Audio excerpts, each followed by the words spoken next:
Pour tout ce qu'il a d'attachant, comment pourrait-on ne pas aimer le port de Concarneau? Les mouettes familières des Triardes, ces vieux bateaux de pêche, son odeur de sel, d'iode et de goudron, ces marins au rude langage et aux larges épaules. La jolie Bretonne que voici est reine de ce jour de fête. Gracieuse, elle préside à des manifestations dont le pittoresque réjouit les amateurs de folklore. Les photographes s'en donnent à cœur joie. Et cet innocent mouton ne se doute pas qu'il est l'enjeu de ce tournoi de lutte, tandis que les athlètes locaux prestent le serment de loyauté au combat et se donnent la traditionnelle accolade, prélude à de plus rudes épreintes.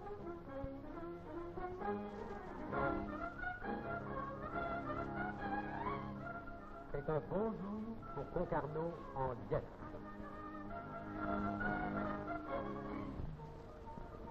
C'est un plus beau jour encore pour les marins qui rentrent au port après un long séjour en mer. Quelle joie de retrouver ce bon vieux Concarneau, bien ancré sur cette terre bretonne.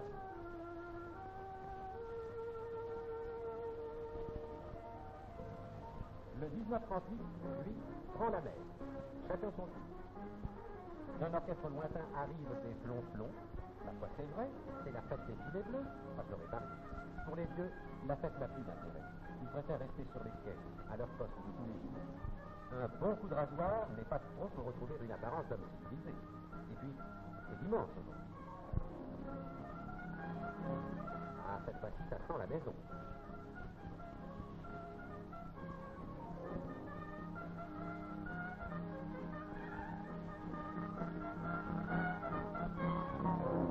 Mais maintenant, sur la grande place, le mouton va savoir par qui il sera mangé.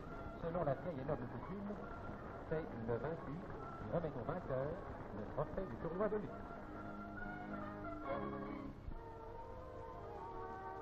Nos pêcheurs arriveront trop tard pour la fête. Tant pis.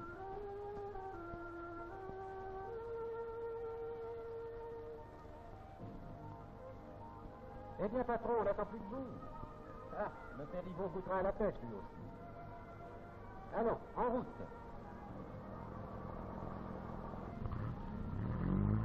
La mer, vous comprenez, c'est bien joli, mais tout de même, on est impatient de retrouver la maison.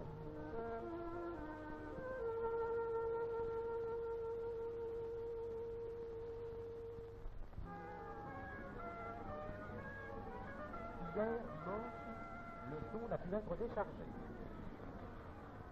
Aujourd'hui, tout le monde est à l'ouvrage, car 3 autres tonniers sont encore arrivés cette nuit. Il n'y a plus d'une minute à perdre.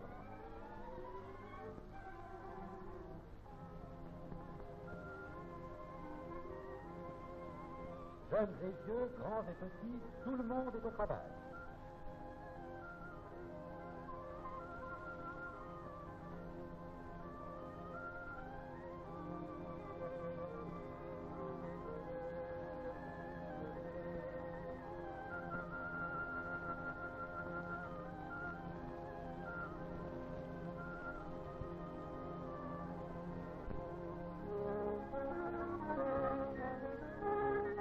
Heureusement qu'on peut se réconforter.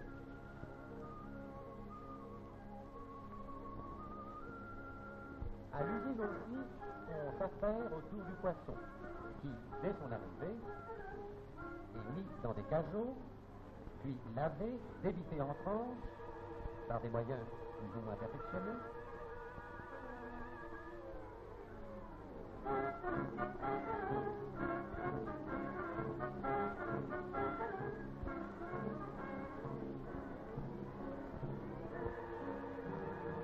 Nettoyés, rincés et mis en boîte. Ces femmes sont quelques centaines qui s'occupent à cette tâche, certaines depuis des temps. Elles en ont une solide habitude.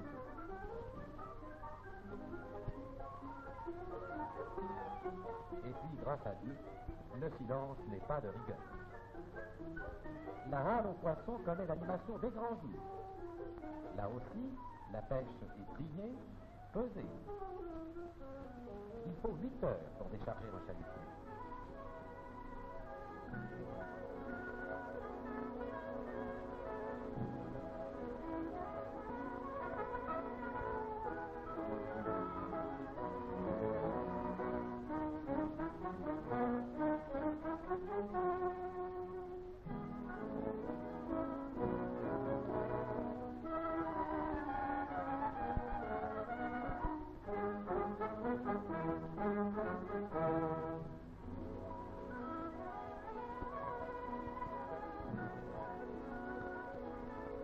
Ces marins-là, les vieux d'ici les connaissent bien.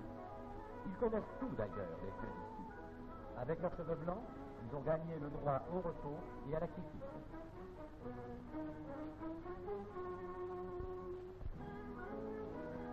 Serre les mains, genoux en dehors. Voilà un gamin qui l'année prochaine aura le privilège de faire partie d'un équipage. En attendant, comme tous les autres gamins de Concarneau, il hante le port. Il en connaît tous les coins, tous les bruits, tous les bateaux, tous les pêcheurs.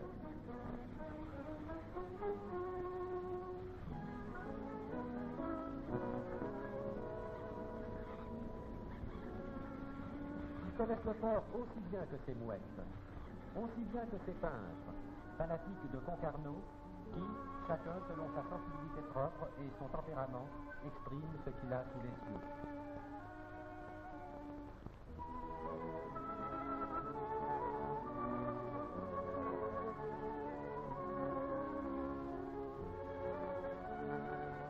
La poésie des quais,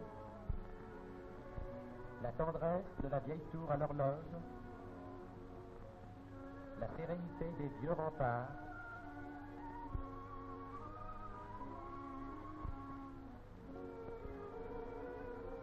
et le sourire charmant de ces rues paisibles où fleurissent les boutiques des artisans locaux,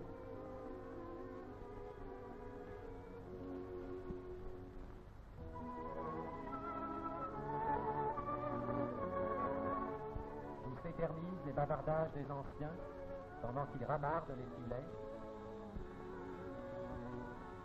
ou bien qu'ils raccommodent les voiles. Dans le port, il y a toujours des bateaux en partance. Celui-ci engloutit sa ratio de charbon. Le Delnay, à côté, remplit ses chambres froides.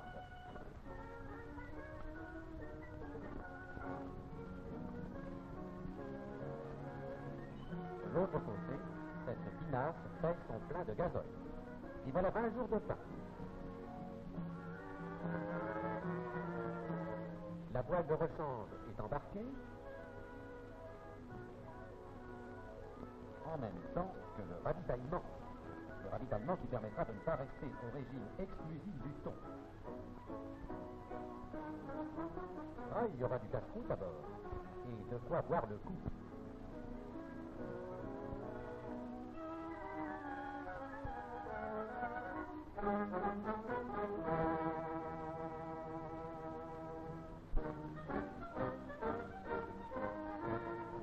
Et maintenant, pareil. Le 21-26 de Concarneau est prêt pour une nouvelle croisière. Faute de moteur auxiliaire, il faut sortir à la remorque. Au revoir, grand-père.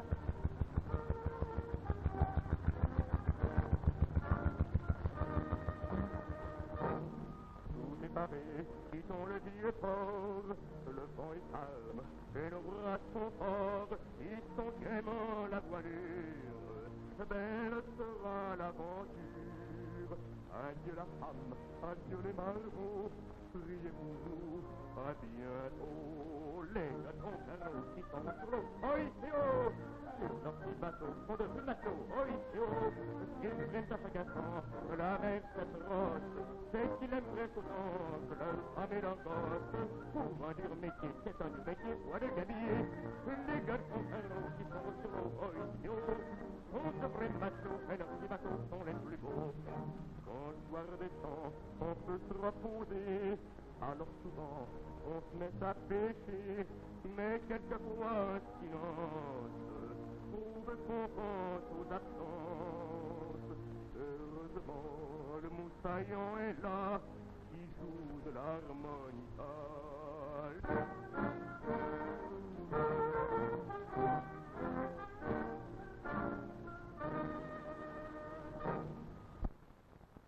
La pêche va commencer. Ouvrons l'œil et le bon.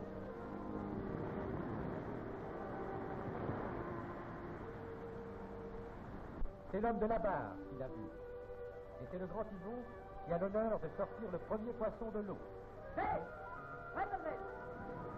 Au moins 7 kilos. C'est un beau début. Celui-là n'ira pas en chambre froide, mais dans la soupe, comme il se doit.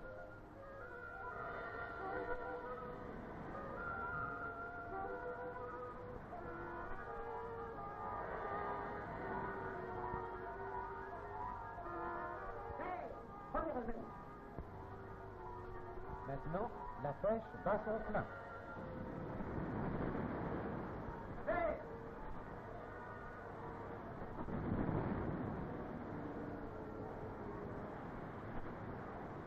Dans 10 minutes, le premier poisson sera dans la marmite.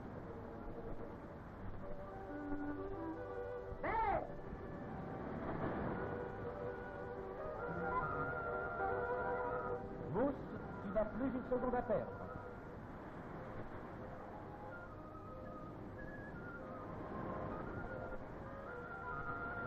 Dépêche-toi, les hommes auront faim tout à l'heure. Ah, elle est bien finie la tranquillité maintenant.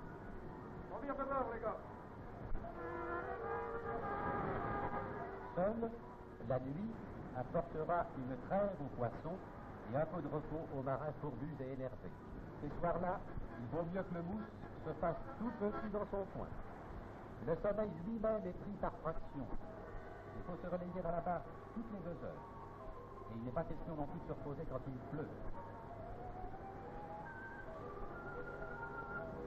On vise de bord. Ah, il la fumera pas tranquillement, cette cigarette.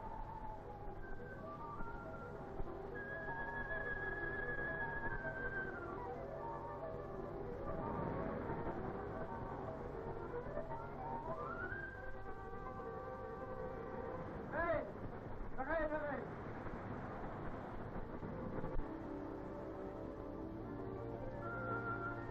Mais voici la brise qui porte. Il faut prendre un risque, car la mer grossit.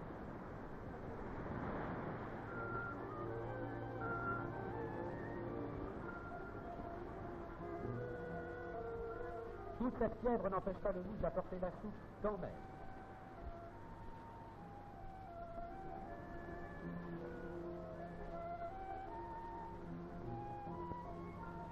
Pas le temps de manger maintenant, tant pis. Tant pis, ça attendra sur le fourneau. Une question d'habitude, vous savez.